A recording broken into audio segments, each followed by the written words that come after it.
Hey folks, Phillip Lyde here. I know I did a video earlier about refusing to give in to intimidation and things like that. And I just want to be honest with you. I just finished working out. You see, I'm actually sweating. This is not water. I did some cardio after I busted my shoulders up. But what I wanted to do is just let you guys know that I'm reading this article here about this gentleman. He's got to be in his 70 years old, and he's talking about what it's like to do 7 Ironman triathlon events.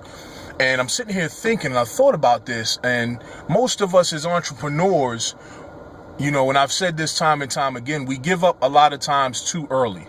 And what I was thinking about, something I want to just read out to you guys, and he was saying that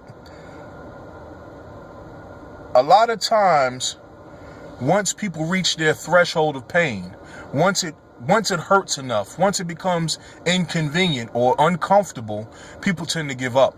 And a lot of times people make the excuses of it being, you know, well, I got to let my body heal itself. You know, I don't want to overexert myself. I've done it myself. I mean, I have bone spurs underneath my kneecaps from running. And you know, one of the things that I will be doing next month will be my 40th birthday. And I was saying to myself, I will be in the best shape of my life. I will be back down to running shape, which was about 205, with about, the difference will be this, I will be at about 10% body fat.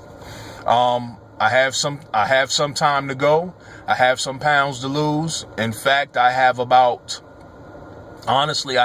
60 pounds that I want to get tightened up throughout this next year, before I reach my next birthday at 41 years of age.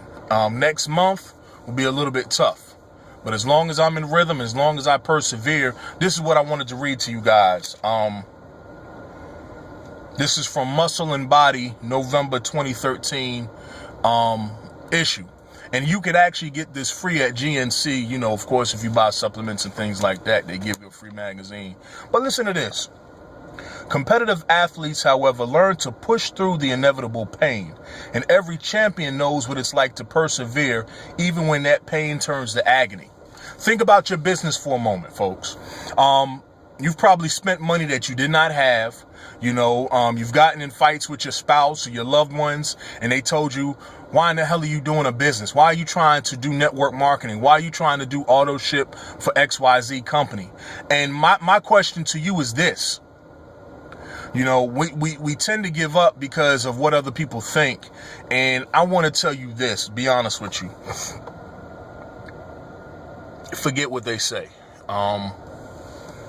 Take into consideration with a grain of salt, but unless they're in your shoes and unless they know what it's like to be successful in accordance to what you're trying to do, which is to get more time and mobility freedom, that's what the new rich say, more time with your family and your loved ones to be able to do what you want when you want to do it without the stress of having to worry about bills afterwards, without stress of having to worry if the electricity is going to be on for you to do a blog.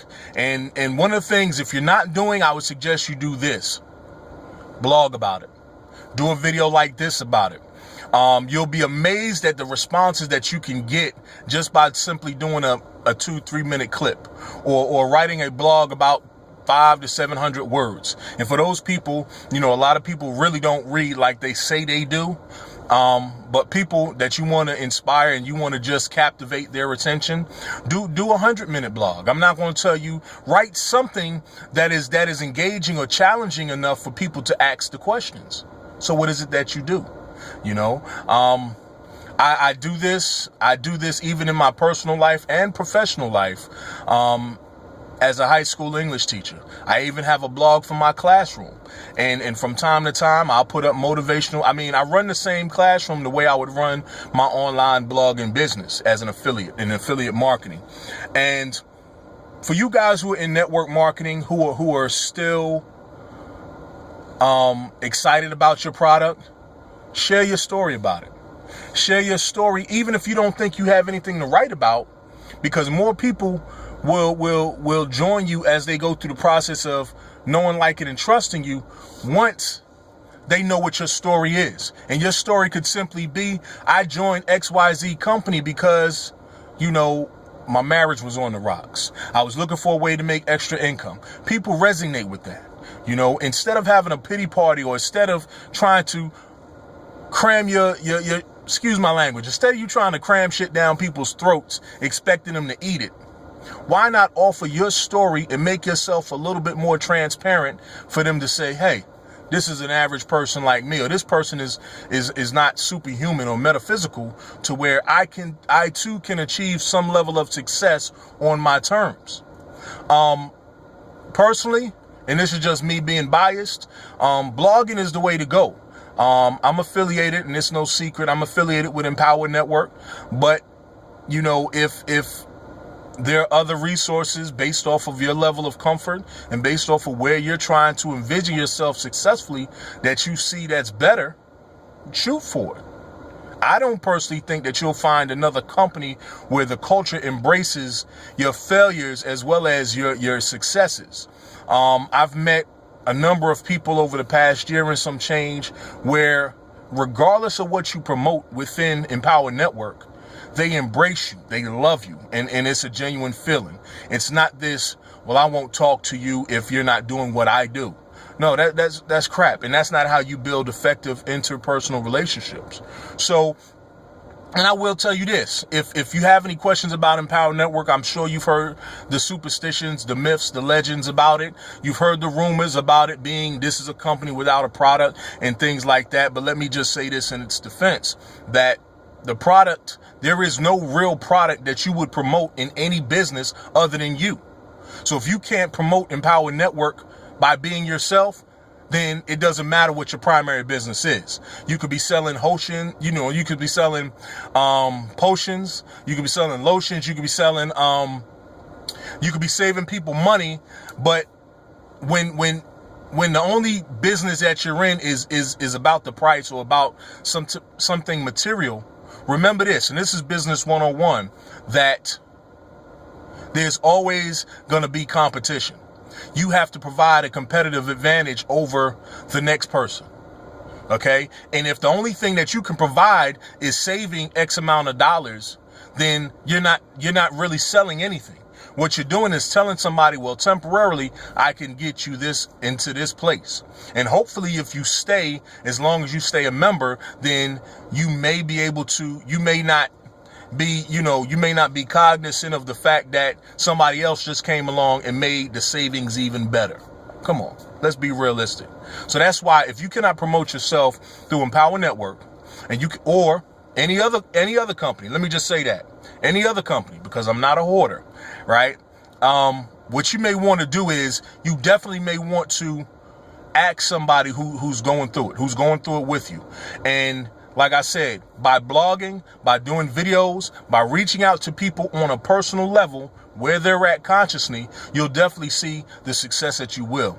And the reason why I let me go back to the article that I talked about earlier about the triathlon, is because there are going to be times that you're going to be inconvenienced. There are going to be times that your wife or your spouse or your loved ones are going to tell you to quit. And it's up to you to determine whether or not you're going to do it. And one of the things that I was reading in the article was the fact that, if you're swimming 2.5 miles and you're at the halfway point of what it's like to become successful, and you start cramping up, nobody's out there in the water that's going to save you except for you. So you're going to have to dig deep and get what we call intestinal fortitude in order to overcome whatever cramps, whatever self-doubt, whatever issues that you have, in order for you to make it back to the beach. And once you make it back to the beach, what you're going to have to do is get your mind right to understand that there's more work to do. Check me out, follow my links, hit me up, ask me any questions available, and I definitely will either give you my expertise, my point of view, or I'll definitely research that for you, because that's what I do. I love to hear from you guys. I appreciate you. This is Phillip Lyde, Team Lyde. Live your dreams every day. Peace.